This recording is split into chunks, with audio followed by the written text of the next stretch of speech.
მოგესალმებით ტელეკომპანია დროს ეთერიდან დავიწყებთ მუშაობას PR ლაბორატორიაში. დღეს ვისაუბრებთ პოლიტიკურ იმიჯზე, როგორც გინდება საიმიჯო პარამეტრები და რა მიზანშედეგობრივ პროცესებს ემსახურება იგი. ამ გადაცემაში სასაუბროთ დღეს სტუმრად მოვიწვიეთ მედია ტექნოლოგი ეკა სეხნიაშვილი.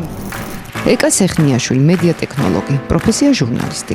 დამთავრებული აქვს ჟურნალისტიკისა და სამართალმცოდნეობის ფაკულტეტი, მაგისტრი ჟურნალისტიკის დარგში. სხვადასხვა დროს მიიღო განათლება მედია ტექნოლოგიებისა და პოლიტიკური PR მენეჯმენტის სფეროში. 1995 წლიდან წამყვან პოზიციებზე მუშაობს ქართულ ბეჭდურ რადიო და ელექტრონულ მედიაში. კონსულტაციებს უწევს კომპანიებსა და ცალკეულ პერსონებს კომუნიკაციური აუდიტის, იმიჯისა და ბრენდინგის მიმართულებით. ეკა, თქვენ ძალიან დიდი ხანია ხართ ამ სფეროში და თქვენი კომპეტენტური აზრის მოსმენა, რა თქმა უნდა, საინტერესო იქნება ჩემთვისაც და საზოგადოებისთვისაც. დიდი მადლობა პირველ რიგში გადაცემაში მოწვევისათვის, დიდი მადლობა ტელეკომპანია დროს. ბუნებრივია პრაქტიკა იძლევა გარკვეულ გამოცდილებას, რომელიც ასევე რა თქმა უნდა თეორიული ცოდნით არის გამყარებული. და კიდევ ერთხელ დიდი მადლობა, რომ მომიწვევთ სტუდიაში ამ საინტერესო და აქტუალურ თემებზე სასაუბროთ. მაშინ პირდაპირ გამოვალ შეკითხვით, რა როლს თამაშობს და რა მნიშვნელობა აქვს პოლიტიკოსისთვის PR-ს? PR-ი თანამედროვე პოლიტიკურ ცხოვრებასა და საქმიანობაში ძალიან მნიშვნელოვანი კომპონენტი გახდა. უახლესმა მსოფლიო ტექნოლოგიებმა გარდაუვალი გახადა PR-ის ბრენდის, როგორც მართვის ფუნქციის ჩართვა. მე PR-ს შევადარებდი, PR-ის გარეშე პოლიტიკოს შევადარებდი თევზს აკვარიუმში, რომელსაც წყალი არ ჩაუსხეს. სხვათა შორის, ვებსტერის უახლეს თანამედროვე ტერმინოლოგიაში ძალიან ზუსტი განმარტება გვაქვს PR ტექნოლოგიების, PR-ის, კერძოდ აქ ხაზგასმით არის აღნიშნული, რომ ეს არის გაგების და კეთილგანწყობის დამკვიდრება. ანუ ეს ფაქტობრივად არის საზოგადოებრივ აზრზე მუშაობა, საზოგადოებრივი აზრის ფორმირებაზე, რაც საბოლოო ჯამში პოლიტიკოს აძლევს საკუთარ ელექტორატის არჩევანზე ზემოქმედების საშუალებას, თავისი წარმატებულობის მიტანას. უმთავრესი კომპონენტები, ერთ-ერთი მნიშვნელოვანი კომპონენტები PR-ის მართვის პროცესში გახლავთ უპირველეს ყოვლისა ეს არის ანალიზი, შემდეგ არის დაგეგმა, განხორციელება და აუცილებლად შეფასება და აი ამ პროცესში მნიშვნელოვანია საზოგადოებრივი აზრის ფორმირების შესწავლა, საზოგადოებრივი დამოკიდებულების, ასევე რაზე უნდა მოხდეს ფოკუსირება იმ საკითხების გამოყოფა და მთლიანად პოლიტიკური პრომოუშენის ჩამოყალიბება, ვინაიდან PR ტექნოლოგიები ეს გახლავთ, მე მახსოვს 90-იან წლებში ქართულ პოლიტიკაში იმა PR-ს იყენებდნენ ხოლმე პოლიტიკოსები ინტერვიუს დროს, როგორც სალანძღავს სიტყვას, იმიტომ რომ მისი არსიც კი არ ესმოდა. შემდეგ მიხვდნენ, რომ ეს არის პოლიტიკისთვის მარილი, რომ მათ მოამზადონ სადილი და ის იყოს უმარილო. ამიტომ მათ დაიწყეს რუნმა, თუ როგორ და რანაირად ჩვენ ალბათ შემდეგ მსჯელობისას ამას უფრო მეტად დავაკონკრეტებთ. აუცილებლად ვნახავთ, PR-ი აშენებს პოლიტიკოსის ნდობას, მდგრადობას. რა საფეხურები აქვს აი ამ შენების პროცესს? რა უნდა გაიაროს, რა საფეხურები პოლიტიკოსმა? ძალიან მოკლედ მე ჩამოვაყალიბეს, როგორ კეთდება PR ტექნოლოგიები, ეს მართვის პროცესი თვითონ რამოდენიმე ეტაპისაგან შედგება და რა თქმა უნდა ეს არის გავლენის ჰიპნოპოტები ეწოდებათ ამათ, მთავარი ეს არის საზოგადოებრივი აზრის სწორად შესწავლა. მაგრამ ამ დროს ძალიან დიდი მნიშვნელობა აქვს პოლიტიკოსმა კარგად გათვალოს რა სჭირდება მას, გათვალოს ბაზარი ვისთვის აკეთებს მას. აი მაგალითად საქართველოსთვის აბსოლუტურად არ არის დამახასიათებელი გრძელვადიანი PR ტექნოლოგიები, ანუ პერმანენტული PR აქციები. არა და პოლიტიკოსი უნდა მუდმივად დამუხტული იყოს ირმა, ის იმყოფება პოლიტიკით დამუხტული, ის იმყოფება ბაზარში, იმყოფება ვთქვათ სპორტულ დარბაზში თუ ქუჩაში, ის ყოველ წუთას უნდა აკეთებდეს PR-ს. აი ელემენტარულს მოგახსენებთ დიდი ბრიტანეთის პრემიერ-მინისტრი დევიდ კამერონი. რატომ დადის ის მუდმივად მეტროთი? როგორ ფიქრობთ, მას არ აქვს საშუალება, ან არ არსებობს ფინანსური სახსრები, რომ ვთქვათ, რომ გარდა იმისა, რომ ვთქვათ, იაროს სხვა, ну, არიარო ძვირადღირებული ჯიპით, ასე ვთქვათ, როგორც ქართული ანალოგიებისთვის არის დამახასიათებელი, მაგრამ იაროს ჩვეულებრივი, ვთქვათ, საჯარო ტრანსპორტით რატომ სარგებლობს? მან იცის, რომ ის ყოველდღიურად, ყოველწუთიერად არის ჩართული PR ტექნოლოგიებში და საქართველოში გვაქვს როგორი სურათი, იცით? აი ფაქტიურად არის არჩევნებიდან არჩევნებამდე. ანუ დღეისათვის მაგალითად აბსოლუტურად ანულირებული არის თუ არ ჩავთვლით, თუ არ ჩავთვლით, მაგალითად, ახლახანს გადიოდა უგულავა უკანონო პატიმარია, ეს PR ტექნოლოგიის შემცველი სარეკლამო რგოლი გადიოდა. მე მეტი თითქმის არ მახსენდება დღეს, რომ მიდიოდეს პოლიტიკური PR-ი. შეიძლება კონკრეტული, თქვათ, რაღაც სამთავრობო გადაწყვეტილების PR-ი იყოს, თქვათ, რაღაც ან სამინისტროს ამა თუ იმ, თქვათ, მიღწეული პროექტის გაშუქება, მაგრამ როგორც ასეთი პოლიტიკური PR ტექნოლოგიების ბაზარზე საქართველოში დღეს დაახლოებით ის სიტუაცია, რა სიტუაციაც იყო მე-20 საუკუნის დასაწყისში მეტალურგიული და ქიმიური მრეწველობის დანერგვის პროცესში. ანუ რას გულისხმობთ? საწყის ეტაპზე არის. ანუ რა ხდება, ესე იგი, ქართველი პოლიტიკოსები არჩევნებიდან არჩევნებამდე აკეთებენ ამ PR ტექნოლოგიებს, აკეთებენ მხოლოდ პირდაპირ სარეკლამო რგოლების სახით და ისინი სხვა, ამ შუალედში არ მუშაობენ. და რატომ არ მუშაობენ? ვერ გეტყვით, იცით რატომ? ანუ ზოგავენ გარკვეულ თანხებს, ზოგავენ ენერგიას, დროს, თუ ფიქრობენ მაინც იმ პერიოდში გავაქტიურდნენ. ეს უკანასკნელი კომპონენტი, რასაც გვემძანებთ, უფრო აქტუალურია, იმიტომ რომ მე ვფიქრობ, რომ ნებისმიერი პოლიტიკური პერსონის ან თქვათ პარტიის სამუშაო პროცესში შევიტანდი ამ ცვლილებას, მე გავაკეთებდი გრძელვადიან, ინტენსიურ PR ტექნოლოგიებით გაჯერებულ კამპანიას, რომელიც ყოველ წუთას იქნება და მუდმივად იქნება პოზიციონირება ერთ თემას. ეხლა რატომ?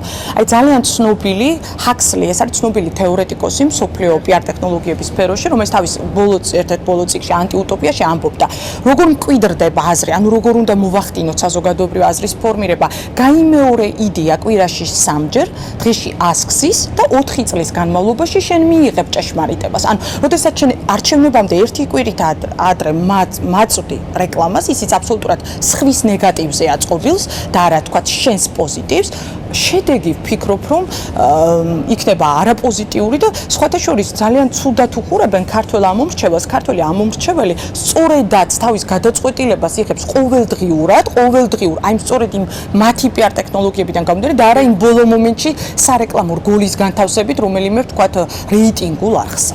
აი სარეკლამო კამპანია კიდე ალბათ ცალკე თემა ამ შემთხვევაში და ცალკე განხილვის საგანია, თუმცა რაღაცა დოზით საინტერესო იქნება თუ შევეხებით შემდეგ. მე ეხლა რა მაინტერესებს, პოლიტიკოს, რომელსაც აი მართლაც უნდა ძალაუფლება, ის უფრო მეტად ინიღბება ხოლმე საზოგადოების წინაშე, როცა გამოდის, მედიის წინაშე, როცა გამოდის, აი რა დოზირება, რატომ ხდება ეს და აი უფრო სწორად როგორ უნდა იყოს დალაგებული.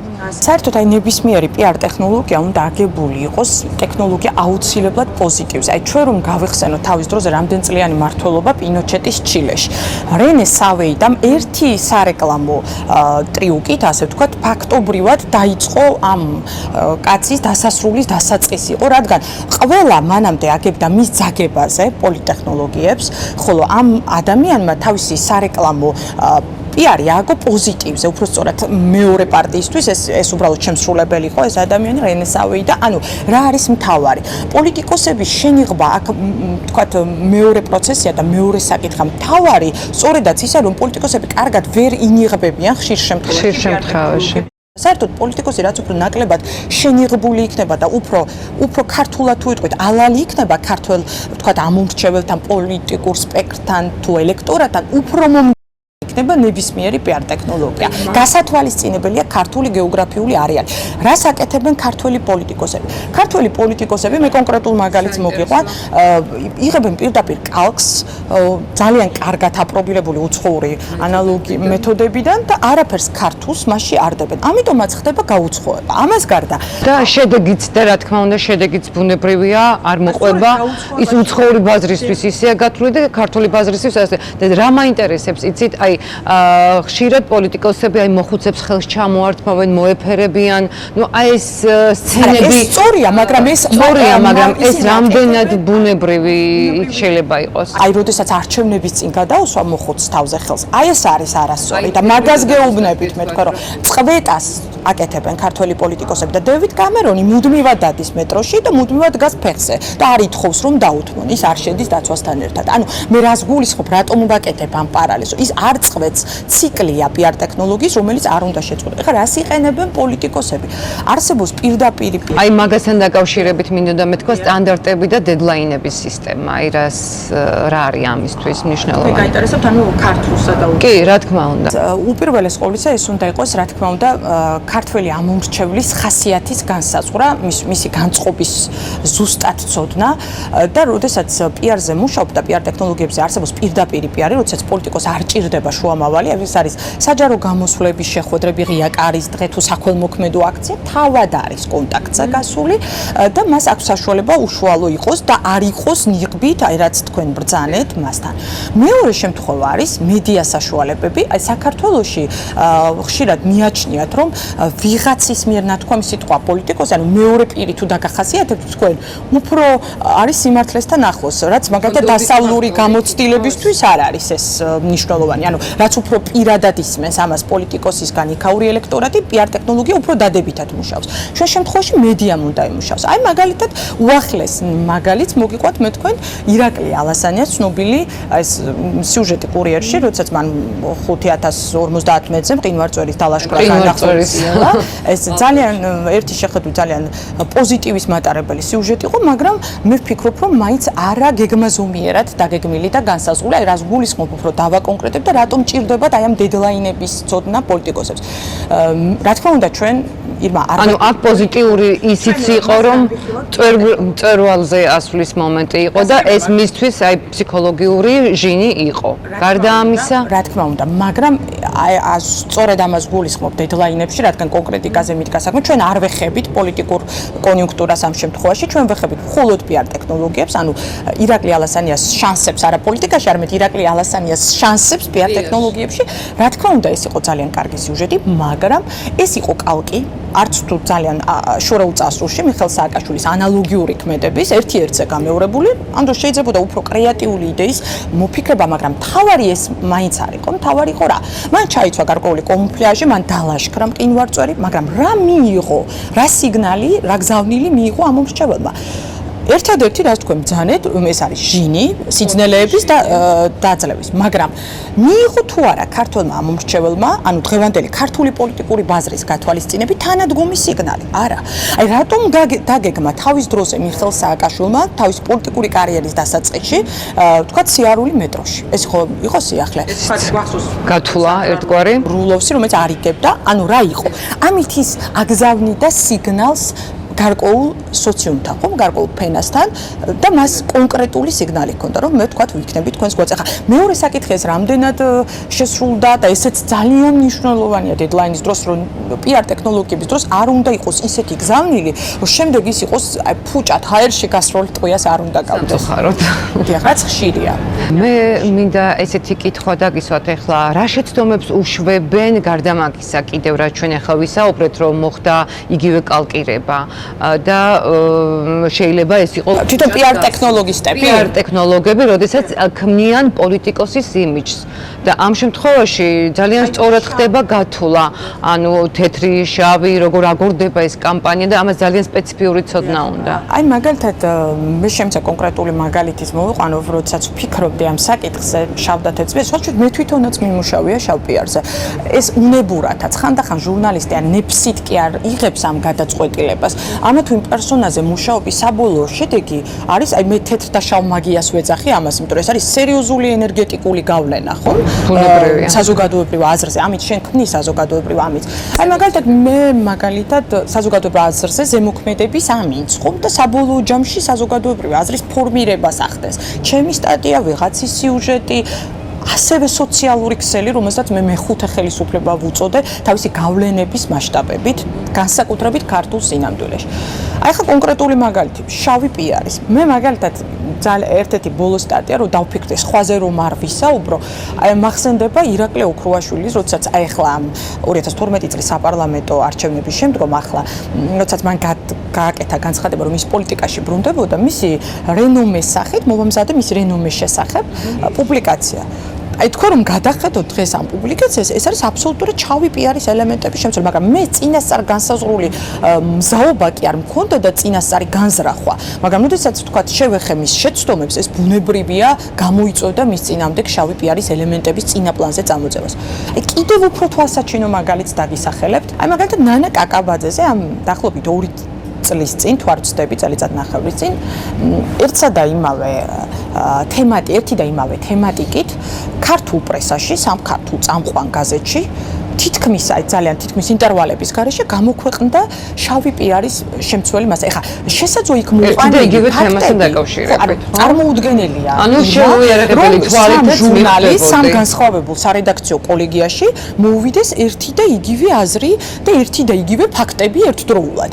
ეს თავისთავად არის უკვე წინასწარ გამიზნული დაგეგმილი შავი პიარი. მაგრამ ეხლა მეორე საკითხია, იქ მოყვანილი ფაქტები შესაძლოა შეესაბამებოდა სინამდვილეს და ჟურნალისტი სულაც არ არღვევდა ჟურნალისტიკის ძირითად პრინციპებს, არ ამახინჯებდა ფაქტებს, მაგრამ ეს აბსოლუტურად განყენებული საკითხია. შავი პიარი და ჟურნალისტიკის პრინციპების დარღვევა. ანუ კიდევ ერთხელ ვიმეორებ, რომ ანუ ნანა კაკაბაძის საწინააღმდეგო პიარ სტატიების შინაარსობრივად შესაძლოა ახლოს იყოს სინამდვილესთან, ანუ მე ამ შემთხვევაში არ ვანკიქებ ამას, ეს არ მაინტერესებს. მე ვაკვირდები გარედან და ვასკვნი, რომ სამ განსხვავებულ გაზეთში ერთი და იგივე თემატიკით უარყოფითი ველის შექმნით პერსონის წინამდებ, ეს უკვე არის შავი პიარში. აი, მე გაგახსენებთ შალვა ნათელაშვილის ცნობილ ფრაზას, როდესაც მან თქვა რუსთავი 2-ზე თქვენ წეღან ბრძანეთ, რომ რა შეუძლია მას-მედიასო, ხო? მან თქვა, რომ ჰიტლერს პროპაგანდისტულ მანქანაში რომ ქონოდა რუსთავი 2, გერმანელი ხალხი ვერასოდეს ვერ გაიგებდა, რომ ომი წააგო საბჭოთა კავშირთან. ანუ ანუ ეს არის აი ძალიან კარგი ლაკონური ჩამოყალიბება იმისა, რომ თქვათ რა გავლენა შეუძლია მოახდინოს ამა თუ იმ მედია საშუალებას აი ამ პიარ ტექნოლოგიურ ჯაჭვში. რომელი ქართველი პოლიტიკოსის შეფუთვა არის თქვენი თვალით დანახული უფრო მეტად სტანდარტებში, რომელიც ზის და არ აღიზიანებს არც მაყურებელს, არც ასე ვთქვათ საზოგადოებას და ასე შემდეგ. ანუ იმდენად რთული კითხვა და მისვით შეიძლება ითქვას ჩამჭრელი. ეხლა გეტყვით რატომ? საერთოდ პიარ ტექნოლოგიების სისტემა თავდაპირველად საქართველოში მისი დანერგვა უკავშირდება მაინც ყოფილ ექს-პრეზიდენტს მიხეილ სააკაშვილს. მე ყოველთვის ყურში მიდგას ბებიაჩემის ცნობილი ფრაზა, ანუ ჩემთვის ცნობილი ფრაზა, როდესაც ის ამბობდა მიხეილ სააკაშვილის მისამართით: "დააცადეთ კაც, ნახეთ რამდენს დარბის." ანუ რა ხდება? მან ამ სირბილით, მუდმივად ამის აფიშირებით პრესაში, ტელეკომპანიაში, ტელევიზიაში, საჯარო გამოსვლებისას მაინც მოახდინა ბებიაჩემის საზოგადოებრივ აზრზე манипуლირება და შესაძლოა მცდარად, იმიტომ რომ შემდგომმა პოლიტიკურმა ვითარებამ არ მოგცა ხოლმე სურათი, მაგრამ მოახდინა ბებიაჩემზე ზემოქმედება და შესაბამისად ბებიაჩემის საარჩევნო გადაწყვეტილებებზე ზემოქმედება. აი ეს კითხვა მე პირიქით მინდოდა დამესვა თქვენთვის არსებობს მოარული ფრაზა: მიშა კარგი პიარში კი იყო. ეს იყო მასში განწყობის მართვა თუ რა ხდება დღეს? შეიძლება ხდება კარგიც, მაგრამ ეს საზოგადოებამდე არ მოდის და მედიამ უნდა აკონტროლოს თუ მედიამ უნდა გააკეთოს ეს საქმე თუ თვითონ პოლიტიკა? მე გეტყვით ახლა რაშია საქმე. არსებული მთავრობა და ხელისუფლება ცოტა დაიბნა, მან გადაწყვეტა რომ უფრო ბოდიშვეხტი, ანუ ჩემს კითხვაზე თქვენ πასუხი გაეცით რომ მიშა იყო შეფუთვა იყო, ასე ვთქვათ. მიშა ფუთავდა მოვლენებს, ეს ბუნებრივია, ეს დარბოდა სხვადასხვა ფორმით ახდენდა, ხან იყო ზღვაზე, ხან ციგურებზე იდგა. სხვათა შორის ეს არ არის მიშას ნოუ-ჰაუ, არც პუტინის, ეს იყო ძალიან ცნობილი. ხა ანტიკური ხანიდან იღებს პიარი, მაგრამ მე მინდა გავიხსენო ბენიტო მუსოლინი, რომელიც ჯერ კიდევ პიარ ტექნოლოგიების ევროპისთვის უცხო იყო, ფაქტობრივად ეს მაინც უკავშირდებოდა ამ ფრაზას. წელზემოთ შიშველი, როდესაც დაინახავდა კამერებს, წელზემოთ იხდიდა და შიშველი დაარბენინებდა ტომრებს. რისთვის? ის აკეთებდა პიარს, ის აკეთებდა შეფუთვას, რომ აი მე ახლოს დგავარ ხალხთან. რა თქმა უნდა, სააკაშვილი ფუთავდა, ხშირად ფუთავდა ისეთ საქონელს, რომელიც არც არსებობდა და რეალობა მაჩვენა ეს, მაგრამ შეფუთვის ტექნოლოგიას იცნობდა. სამწუხაროდ ქართული რეალობისათვის სწორედ ეს გახლავთ, რომ შესაფუთი საქონელი ცდილობენ პოლიტიკოსები, რომ ეს შესაფუთი საქონელი ატყუებენ ამ საქონელში ამორჩევას. და ეხლა რა სიტუაცია, მე მინდა კონკრეტული პასუხი გაგცეთ. მთავრობას ჰქონდა მწარე გამოცდილება სააკაშვილის ხელისუფლების დახარჯული სერიოზული თანხები და ფინანსები ლობისტურ ჯგუფებსა, ხო, იგივე ბოკერიასთან ეროვნული უშუალოების საბჭოში და ასე შემდეგ. ნუ ეხლა საგარეო ოპოზიციონერებაზე იყო ეს თუ საშინაო საკითხებზე იყო, ხო, პიარში ბევრ ფულს ხარჯავენ და ასე შემდეგ. ამიტომ თავდაპირველად სათუთად მოეკიდა მთავრობა, მაგრამ გადაეზარდა ეს აბსოლუტურად დღეს უკვე პიარის უქონლობაში და ჩემი რჩევა იქნებოდა და ჩემი მოწიწებული, ასე ვთქვათ, შენიშვნა, რომ მან კონკრეტული სამთავრობო პროექტების შესახებ კი არ უნდა გააკეთოს მხოლოდ, არამედ პარტიული პიარი უნდა დაიწყოს აუცილებლად კოალიცია ქართულმა ოცნებამ. კოალიცია ქართულ ოცნებასთან დაკავშირებით რაც გააკეთა წინა საარჩევნო დაპირებები და დღეს პრაქტიკულად რაც შესრულდა ყველამ ძალიან კარგად ვიცით. როგორ იმუშავებს ეს ყველაფერი, როგორ იმოქმედებს მათ შემდგომ, ასე ვთქვათ, როდესაც დაიწყებენ პოლიტიკურ, სარეკლამო თუ მედია კამპანიებს. ამას აჩვენებს არჩევნები, საბოლოო ჯამში ელექტორატის და პიარ ტექნოლოგიების სამუშაო, ამ შემთხვევაში პოლიტიკური პიარ ტექნოლოგიები იგულისხმება, სამუშაო ასპარეზი ჯამდება, რამდენად კარგად იმუშავა ვიღაცა მაინც არჩევნებზე, თუმცა მე კიდევ ერთხელ მინდა ხაზგასმით აღნიშნო, რომ ეს არ ნიშნავს იმას, რომ პოლიტიკოსებმა ყოველდღიურად არ იმუშაონ ამ ობსჯელოდან. ნუ აკეთებენ წყვეტას. რომელი პოლიტიკოსი გახდა საზოგადოებისთვის დამახასიათებელი სახე და დადებითი სახე? აი ბოლო პერიოდში რომ რა იყო ეს? აი მაგალითად იმავე კახი კალაძესთან დაკავშირებით მე ძალიან დამამახსოვრდა, როდესაც ივნისის წყალდიდობა იყო, ის იყო ძალიან დადებით პლანზე წამოწეული, რაღაც გულშემატკივრის პოზიციიდან ადამიანური, ანუ მთავარი სიგნალი საზოგადოებრივი აზრის ფორმირების იყო თანადგომა, ხო? მაგრამ შემდეგ, იცით, ეს პიარ ტექნოლოგიები, ანუ ის ჯგუფი, პრომოუშენი, პოლიტიკური, ეგრეთ წოდებული პოლიტიკური პრომოუშენი, როგორც ჩანს, არ აგრძელებს მუშაობას, ან ეს ხდება მათი, ანუ დამკვეთიდან, თუ ზემდგომიდან გამომდინარე, თუ ეს ხდება თავად მისი გადაწყვეტილებით, ამაზე მე ვერაფერს მოგახსენებთ, მაგრამ წყვეტა მოხდა. ძალიან კარგი იყო ახლა ცნობილი ირაკლი ღარიბაშვილი, როდესაც მივიდა პრემიერ-მინისტრი ამ წყალდიდობის დროს და პირადად ტელეფონზე რომ დაურეკა. ხო შესანიშნავი სულა იყო, მაგრამ შემდეგ წყვეტა იყო ამისი. ანუ ახლა გაჟღერდა ინფორმაციის დონეზე, რომ გადაეცათ სახლები და ასე შემდეგ. აი მანდ მინდა კითხო ზუსტად ეკა წყვეტა იყო, ანუ შეცდომა, ვინ უშვებს ამ დროს შეცდომას? ანუ პოლიტიკოსის პიარ ტექნოლოგიების პროცესს. ანუ აქაც პრობლემა გვაქვს საქართველოში და მე ვფიქრობ საკმაოდ ერთ-ერთი სერიოზული პრობლემა გახლავთ რა, რომ აი ზოგადად ეს იქნება მთავრობა, ეს იქნება ოპოზიციური პოლიტიკური პარტია თუ ასე შემდეგ, სასურველია რომ პოლიტიკურ პიარ ტექნოლოგიებს და პოლიტიკურ პიარს გეგმავდეს ერთი კონკრეტული ჯგუფი.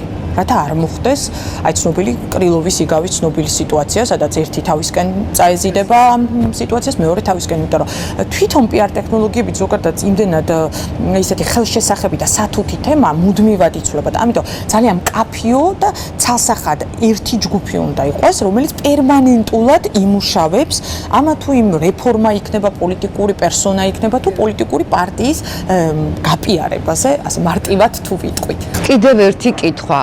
ყველაზე ესეთი შეცდომა, რომელი პოლიტიკოსისგან დაგინახავთ, ანუ იგივე მედია ტექნოლოგიის თვალით. ეხლა ყველაზე ესე მკვეთრ დეფინიციას ნუ გავაკეთებთ, რა თქმა უნდა ეს მაშინ შედარებები გავაკეთოთ ჩვენი მაყურებლისთვის, რაც იქნება საინტერესო. პოლიტიკური ბაზარი ზოგადად ისეთი ქართული პოლიტიკური ბაზარი ძალიან ჭრელია, მოცემულობა გვაქვს სხვა და აქ მზა რეცეპტები ძალიან ძნელი არის საუბარი, ამიტომაც ვამბობ, რომ პერმანენტული პიარ ტექნოლოგიების დროს იქ სხვადასხვა ეტაპზე ცვლილებები შეაქვთ პიარ კამპანიის წარმომადგენლებს და აი მაგალითად თანმდევი პროცესია და ეს რა თქმა უნდა ცნობილი ჩავარდნის შემდეგ, როდესაც ნინო ბურჯანაძეს ჰქონდა წარუმატებელი აქციები, მან აიღო სხვა გეზი, ძალიან აკადემიური პიარ კამპანია, რომელიც სხვათა შორის მე როგორც პიარ ტექნოლოგს მომწონდა, ასე ვთქვათ, მაგრამ აი ხა ბოლო პერიოდში მან იმდენად პასიური პოზიცია დაიკავა, რომ გადავიდა გარკვეულწილად აი ამ მთელი ამ პროცესის თვითგანადგურების რეჟიმში გადავიდა, ანუ უკვე მიღწეულის და მე ვფიქრობ, რომ აი მაგალითად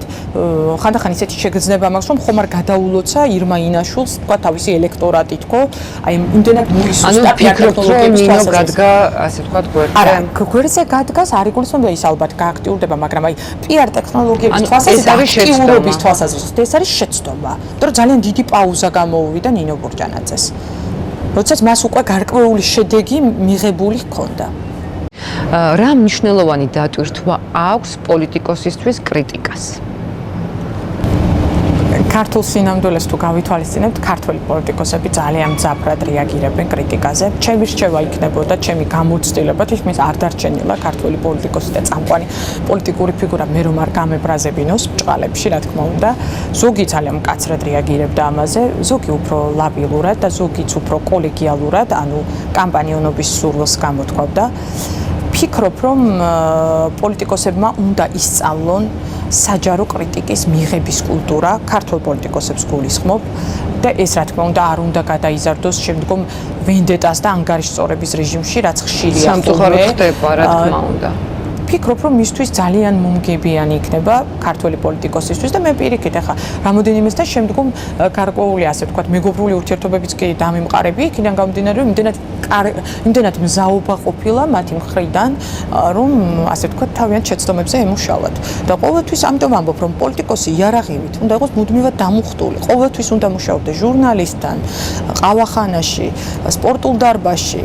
და ზოგიერთი პოლიტიკოსი სხვა შორის შალვა ნათელაშვილი მუშაობს ამ მიმართულებით, მაგრამ მაინც ვერ მიაღწია შედეგს, ალბათ იმიტომ რომ მას ძალიან ბევრი არასერიული მუხტი დაუგროვდა. თორემ აი წმინდა პიარ ტექნოლოგიების თვალსაზრისით შალვა ნათელაშვილი გაცილებით უფრო ეფექტურად, იუმორისტულად, მაგრამ ძალიან ბევრი იუმორი, ამიტომ დოზირებას აქვს ძალიან დიდი მნიშვნელობა.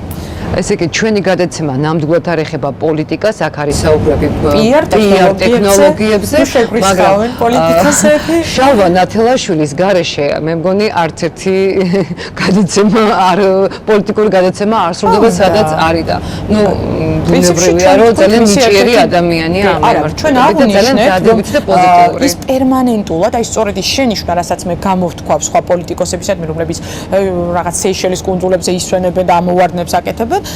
ეს კაცი ბაზარში არის თუ რაღაცას ყიდულობს ასე შემდეგ, ვიცი რომ მუდმივად მუშაობს ამ მომჩევთან. უბრალოდ მე როგორც ვთქვათ მექნებოდა შენიშვნა მასთან, როგორც თუნდაც გულშემატკივრის პოზიციიდან, რომ ძალიან ბევრი იუმორი უკვე არასერიოზულს ხდის მის პიარ ტექნოლოგიებს და მის პიარ კამპანიას. კარგით, ეკა, ძალიან ბევრი ვისაუბრეთ ჩვენ ამ თემებზე, ძალიან მნიშვნელოვანია ეს ყველაფერი და მოდი შევეხოთ ახლა საიმიჯო პარამეტრებს. იმისათვის რომ ჩვენ აი ამ ეს თემები კარგად გაგვეშალა და რაღაც ჩვენ როგორც მოფიქრებული გვაქვს ტესტი გაგვეკეთებინა, ჩავატარეთ საზოგადოების გამოკითხვა. ძალიან კარგი გადაწყვეტილება. და გთხოვთ ახლა ჩართოთ სიუჟეტი.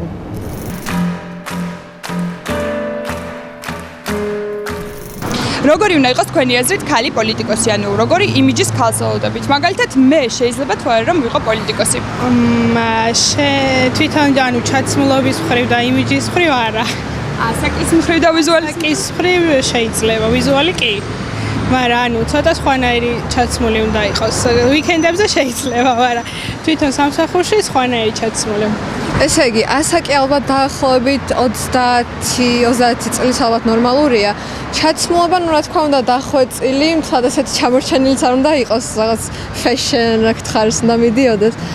და ვიზუალურად, რა თქმა უნდა, ლამაზიც უნდა იყოს. თავარია იყოს ჯანსაღი აზროვნების და განვითარებული ქალი 21 საუკუნესთან ერთდროულად ნაბიჯი რო გადადგას. ქალი პოლიტიკოსი უნდა იყოს ჩემი აზრით. შესახედათაც რაღაც სიმპათიას უნდა იწვევდეს ქალის როგორც ეტალონი ქართული ადამიანის კდემამოსილი უნდა იყოს და არა მარტო საარჩევნო დაპირება უნდა იყოს. ჩაცმას რა მნიშვნელობა აქვს? ეს რა დაიწყეს არ ვიცი, ჩაცმა არაფერს შუაშერა. თავარია ტვინი კონდეს, გამოცდილება კონდეს და უყვარდეს საქართველო.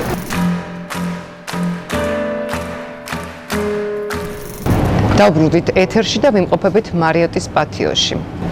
როგორც სიუჟეტში ვნახეთ, ეკა საზოგადოების აზრი იყოფა, მაგრამ მომწონს ის აზრი, რომ ქალებს ძალიან დიდ უპირატესობას ანიჭებენ ხოლმე და აქ განსაზღვრელი ფაქტორი ის არის, რომ ქალი არის დედა, ქალი უფრო გრძნობიარეა და უფრო მეტად შეუძლია რაღაც პრობლემების გაზიარება. თქვენ რა სიტყვით? ქართული ისტორიული კულტურა და ეს მნიშვნელოვანი ქართული პოლიტიკის ძალიან მნიშვნელოვანი პერსონაჟია.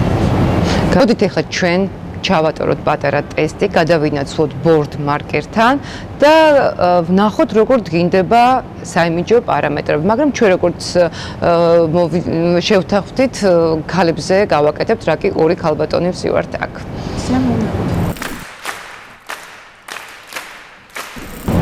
ეკა, როგორც პიარში საიმიჯო პარამეტრები არის სამომხმარებლო პრაქტიკა, მოდით ახლა გავაკეთოთ პატარა ტესტი.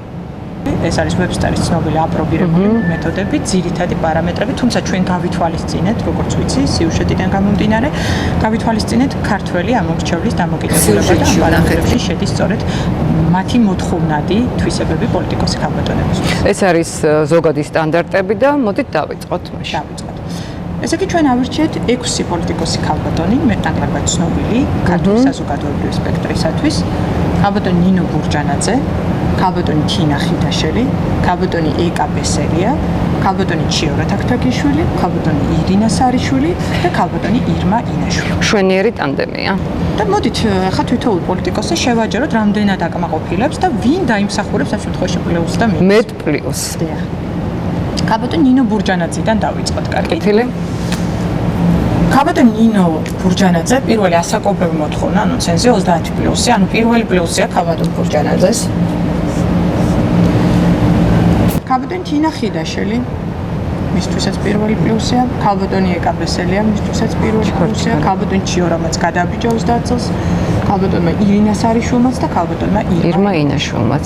ანუ პირველი პლუსები აქვს ჩვენს ქალბატონ პოლიტიკოსებს. კარგით, გადავიდეთ სოლიდურობა. სოლიდური. ნუ ნინო ბურჯანაძე მაინც მეტნაკლებად შეგვიძლია ვთქვა გარეგნული შეფასებებით, რომ ის არის ამ სტანდარტში. ნამდვილად არის, გეთანხმებით. სოლიდური. ქალბატონი თინა ხიდაშელს მე ამ შემთხვევაში მინუს დავუწერდი, მიუხედავად იმისა, რომ ის თავდაცვის მინისტრია, რა სიტყვით. გეთანხმები აბსოლუტურად. ქალბატონ ეკა ბესელიას პლუს დავუწერდი მე. ქალბატონ ჩიორა თაქთაგიშვილს მინუს დავუწერდი. ქალბატონ ირინა სარიშვილს მაინც პლუს დავუწერდი. მეც ვფიქრობ, რომ პლუსი. სოლიდურია ის. ქალბატონ ირმა ინაშვილს მინუს დავუწერდი. აი აბსოლუტურად გეთანხმებით. მოდით სასიამოვნოს თქვენ მოგანდობთ. სასიამოვნო. კარგით, მე ვფიქრობ, რომ ეს იყო ქართველი, შეიძლება რომ კორექტირება შეიძლება ეს იყო ქართველი ამორჩევლის ერთ-ერთი მნიშვნელოვანი მოთხოვნა, რაც გულისხმობდა სასიამოვნო გარეგნობის უნდა იყოს, ხო? კარგით, მე მაშინ დავუწერ ქალბატონ ნინოს პლუს და მინუსი ალბათ თინას მინუსი. ნუ პლუს მინუსი არ დაიწერება, მაგრამ შეიძლება ითქვას პლუს დაუწერდი ეკას. ჩიორასაც პლუს დაუწერდი. ძალიან დიდ სიმპათიებს იმსახურებს ირინა სარიშვილი ჩემგან. არავის ირმა ინაშვილი. მინუსი. მინუსი. კი ბატონო, მუქი თვის ფერი. ეს უკვე მოცემულობაა და ამას ვერ გავიქცევით. მგონი ყველა აკმაყოფილებს. თინა ხიდაშელი პლუსი, ქალბატონი ეკა ბესელია, ჩიურა, ირინა სარიშვილი და ირმაც. მნიშვნელოვანი საკითხი, კლასიკურობა. კლასიკურ. ესეც ქართველი ამორჩევლის ერთ-ერთი მოთხოვნა, სხვა შორის დიდ ბრიტანეთში ხშირად არის ხოლმე ამ პენტაგრამას შედგენის დროს, მაგრამ არ არის ხოლმე აი სამხრეთულ ქვეყნებში არ არის მოთხოვნა აი ესეთი პოლიტიკოსი, აი ქალი პოლიტიკოსის იმიჯი. მაგაში გეთახმები ზოგმა რესპონდენტმა ისიც კითხვა, რომ თავარიო თავისი საქმე აკეთონ და აქ არანაირი სხვა პარამეტრები არ არისო, მაგრამ მოდი თუ თქვენ ისნებართ, მე მომანდობთ ნინოს გარდა ყველას მინუს დაუწერ. კი ბატონო. აბსოლუტურად გეთანხმებით. კარგით, განათლებულობა. ბატონი ნინო ბურჯანაძე სტოვებს განათლებული შტაბეჭირებას. მე ვფიქრობ, თინა რა თქმა უნდა.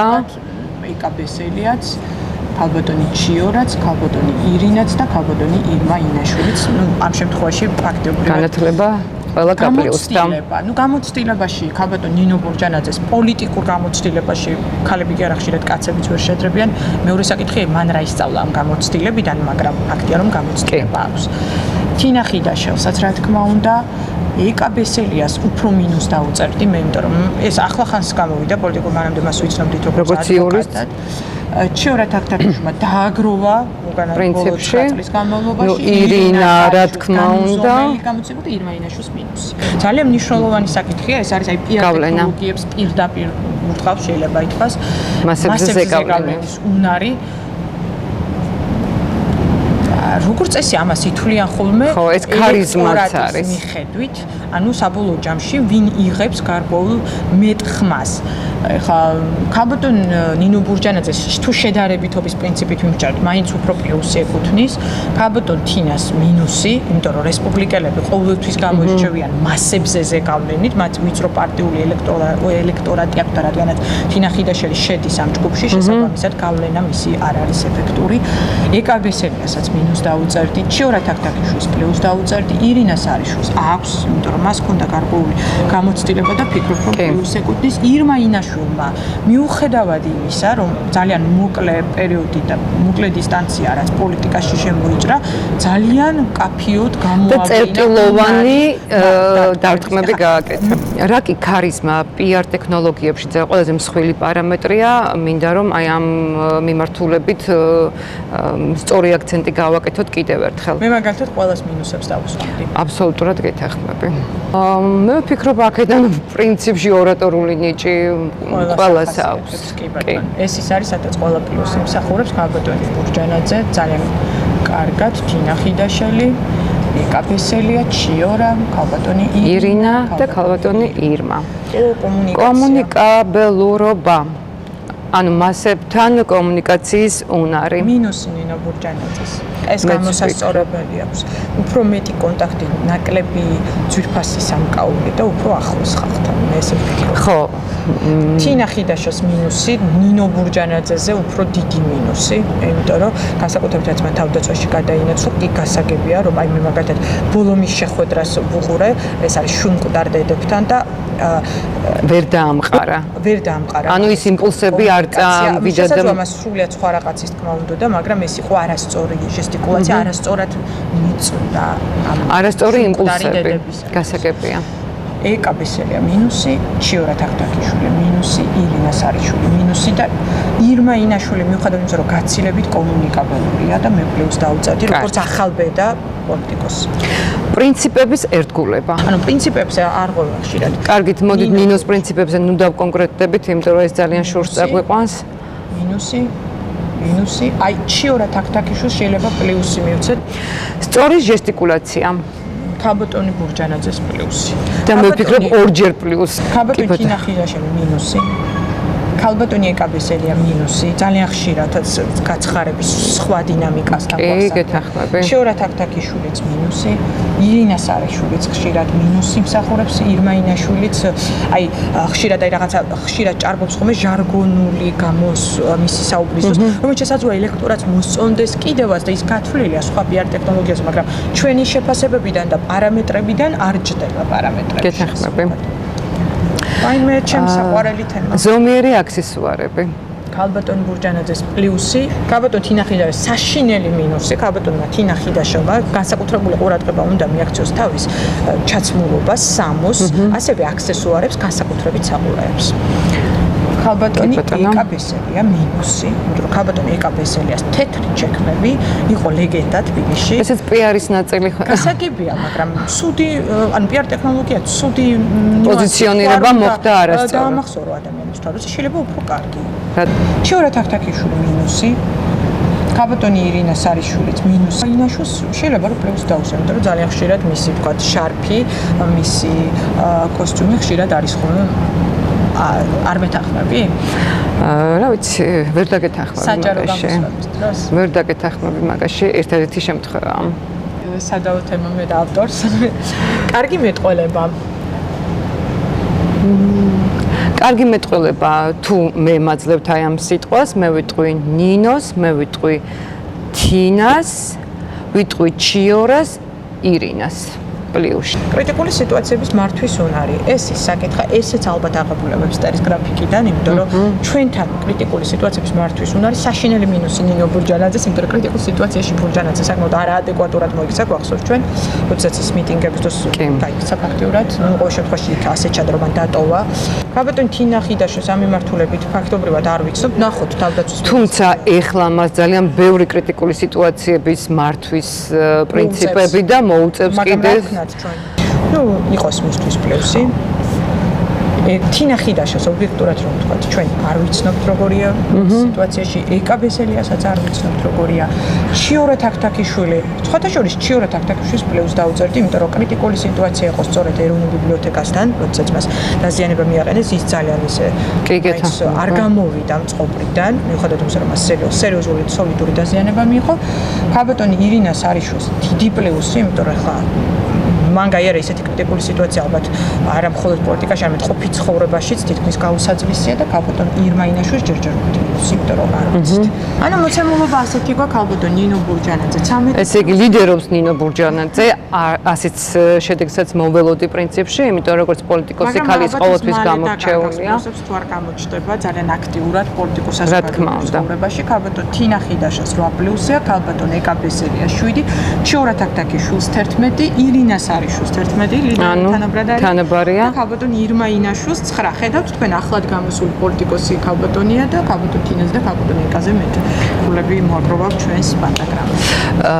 ეკა მე ვუსურვებ ჩვენს პოლიტიკოს ქალბატონებს, რომ ყველა ეს მინუსი ძალიან მალე გაპლუსებული იყოს და აქედან გამომდინარე ჩვენ გვექნება, ასე ვთქვათ, კარგი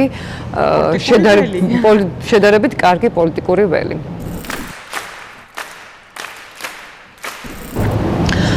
ახლა კი თუ ჩემი სტუმრის ფსიქოლოგია უფრო მეტად გაინტერესებთ, გამომყევით. და ეს რისთვის არის ირმა საჭირო?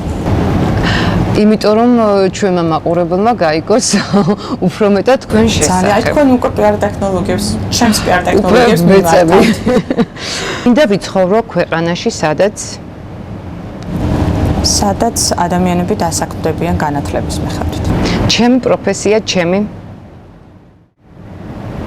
ჩემი პროფესია, ჩემი შეგნება. რომ არა ეს ვიქნებოდი დიზაინერი. არასოდეს. არ თქვა. არასოდეს. პროზა თუ პოეზია? პოეზია. შავი თუ თეთრი? შავ-თეთრი. ვაკეთებ იმას, რაც ვიცი. განვიცდი. ძალიან განვიცდი ღალატს. მენატრება. პაუზა მაქვს უცხოეთში წასვლასთან დაკავშირებით და ძალიან მენატრება მოგზაურობა. ავაშენო თუ ავაჩემო?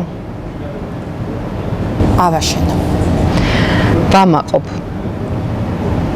ვამაყობ ჩემი სიწყფელით.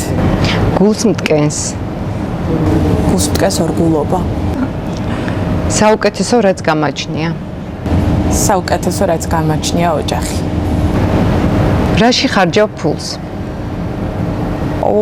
სათვალე, სუნამო, საათი. ამ სამზე ფულს ვერ დავინანებ. პოლიტექნოლოგიებს რა შეადარებდით ჩვენს ყოფაში? ცოტა რთულია. ალბათ უფრო მიზანში სროლას. იმიტომ რომ გამოკვეთილი სამიზნეა და იარაღია. ძალიან მომეწონა ეს პასუხი და ამიტომაც წავიდეთ ექსპერიმენტი 3 იწყება.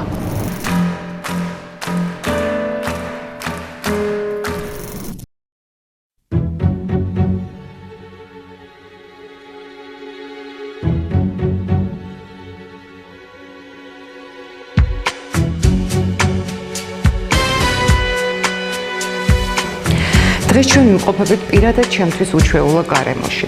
ეს ნინო სალუქვაძის სახელობის სპორტული კლუბის სასროლეთია. სიმართლე გითხრათ, იარაღის ძალიან მეშინია, მაგრამ მიზანში გასროლა ხშირად მჩვევია ხოლმე. თუ მიზანს შედეგიც კარგი მოყვება, ესე იგი 10-10-შია. როგორც აღმოჩნდა ჩემი გადაცემის დღევანდელი გმირი გაცილებით უფრო კარგად ფლობს იარაღს ვიდრე მე. დაიწყო მესამე ექსპერიმენტი. ჩვენი სიუჟეტის მიზანია გავარკვიოთ, როგორ ისვრიან პოლიტიკოსები, როგორია მათი მიზანშედეგობრივი პროცესები. სხვა შორის ირმა ყოველთვის ვაკურდებოდი, რომ პოლიტიკასა და უბრალოდ პიარ სტრატეგიასა და მიზანშესროლას შორის არის ძალიან ბევრი ანალოგია და ძალიან ბევრი პარალელის გავლება შეიძლება. აი უპირველესი კრიტერიუმები, რითაც მე ვამსკავსებ და რაც უნდა გაითვალისწინოს პოლიტიკოსმა, როდესაც მას აქვს ძელვადიანი მედია სტრატეგია, პიარ სტრატეგია და ის იღენებს მედია ტექნოლოგიებს. მე თან მოვყვები ამის შესახებ და თან შემდეგ უკვე უფრო დეტალურად რომ ვისაუბროთ. პირველ ყოვლისა, პოლიტიკოსი პოლიტიკურ ველზე უნდა ყოველთვის იყოს დამუხტულ სიტუაციაში. აი როგორც კარგი მეომარი, იარაღს ყოველთვის ეპყრობა როგორც დამუხტულს, აქედან გამომდინარე, პოლიტიკოსი პოლიტიკური პროცესების ველზე არასოდეს არ უნდა მოდუნდეს, ის უნდა იყოს დამუხტულ სიტუაციაში, მას უნდა ჰქონდეს მზაობა ნებისმიერი პოლიტიკური პროცესის ან კრიზისის დროს. მეორე მნიშვნელოვანი ფაქტორი ეს გახლავთ სამიზნე. ვინაიდან თუ პოლიტიკოს არ აქვს სამიზნე კონკრეტული მედია აქციის დროს ან PR ტექნოლოგიის დროს, ეს ყველაფერი ემსგავსება ჰაერში ფუჭ გასროლას და შესაძლოა ჰაერში გასროლა ერთხელ განახორციელო გაფრთხილების მიზნით, მაგრამ სხვა შემთხვევაში და პერმანენტულად ეს უკვე ეფექტს გამოიღებს და შეიძლება ეგრეთ წოდებული რიკოშეტის პრინციპით თავად დაზიანდეს კიდევაც პოლიტიკოსი, ასე ვთქვათ, ამ უკუზიანი მიადგეს უმიზნოდ ჰაერში გასროლის დროს. მესამე მნიშვნელოვანი კრიტერიუმი გახლავთ თავად იარაღი, რითაც ის განახორციელებს გასროლას. ეს იარაღი უნდა იყოს, ანუ მედია კორპუსი, თავისი ტყვია წამალით, უნდა იყოს ძალიან კარგად შერჩეული ირმა, უნდა იყოს პროფესიონალი, ასე ვთქვათ, ჯგუფისგან შემდგარი. ნუ ეხლა დაახლოებით რომ ანალოგია გავაკეთოთ, ასეთ შემთხვევაში მე მაგალითად ავირჩევდი როგორც ზიგზაუერის ფანი ზიგზაუერს. მაგრამ ვიღაცას მოწონს გლოკი, ხო? ანუ თავარი აქ არის, რომ მიზანი, რომელიც პოლიტიკოსისთვის არის გამოკვეთილი, იყოს ძალიან კაფიო და მას კონდეს კარგი იარაღი, ზუსტი იარაღი, ხარისხიანი იარაღი, კარგი ტყვია წამლით. ანუ კარგი მედია კორპუსი, რომელიც შეასრულებს ამას. ანუ ჩვენ გვაქვს კარგად დამუხტული პოლიტიკოსი, გვაქვს სამიზნე, გვაქვს კარგი იარაღი, მე როგორც ზიგზაუერის ფანი ისევ მიმაჩნია, რომ ჯობია რომ გაისროლონ პოლიტიკოსებმა ზიგზაუერი და რა რჩება? რჩება, რომ პოლიტიკოსმა განახორციელოს დასხლეტა, როგორც პროფესიონალი შუთერები იტყოდნენ, ანუ გამოკრას სასხლეც ხელი და განახორციელოს გასროლა, როგორც მე ეხლა ამას გავაკეთე.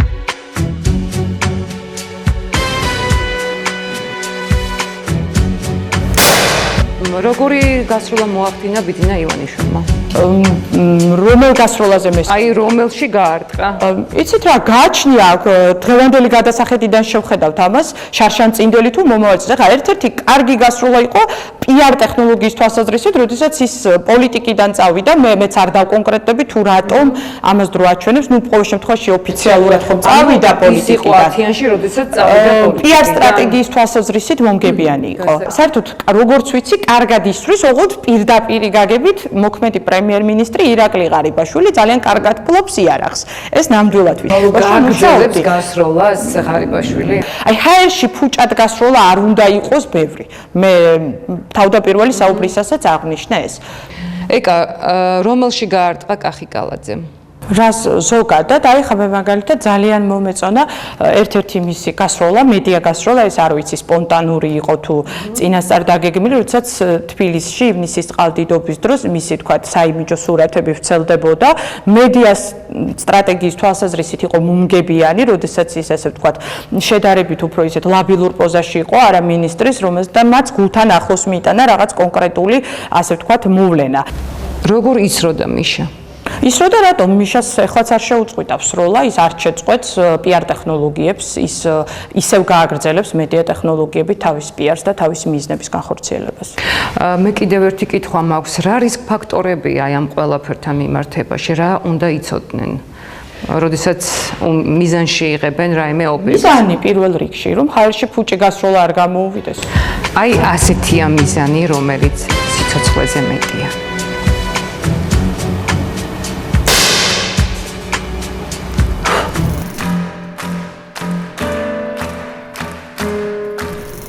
მოკლედ დავბრუნდით ექსპერიმენტიდან, ტყვია-ტყვიაში ჩავაჯინეთ, შეიძლება ითქვას.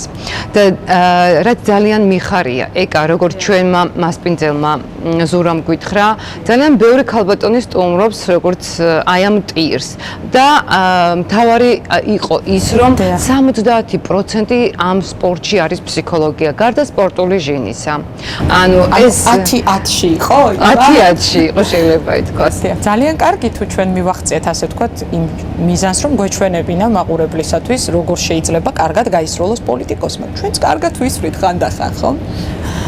ეკა, ჩვენს გადაცემებში ყველა სტუმარი ტოვებს ფორმულას, რომელიც შემდეგ ჩვენ საზოგადოებას ეხმარება მიზნის მიღწევაში და წარმატების მიღწევაში, შეიძლება ითქვას. თქვენი ფორმულა რა იქნება ამ შემთხვევაში? პირველ რიგში განათლება, მეორე რიგში მიზანდასახულობა, მესამე აუცილებლად ცოტა იღბალი. საკმარისია. ძალიან დიდი მადლობა ეკა, თქვენ იყავით შესანიშნავი რესპონდენტი და ვიმედოვნებ, რომ კიდევ მექნება საშუალება სხვადასხვა თემებზე მოგიწვიოთ და გაგვიზიაროთ თქვენი გამოცდილებები.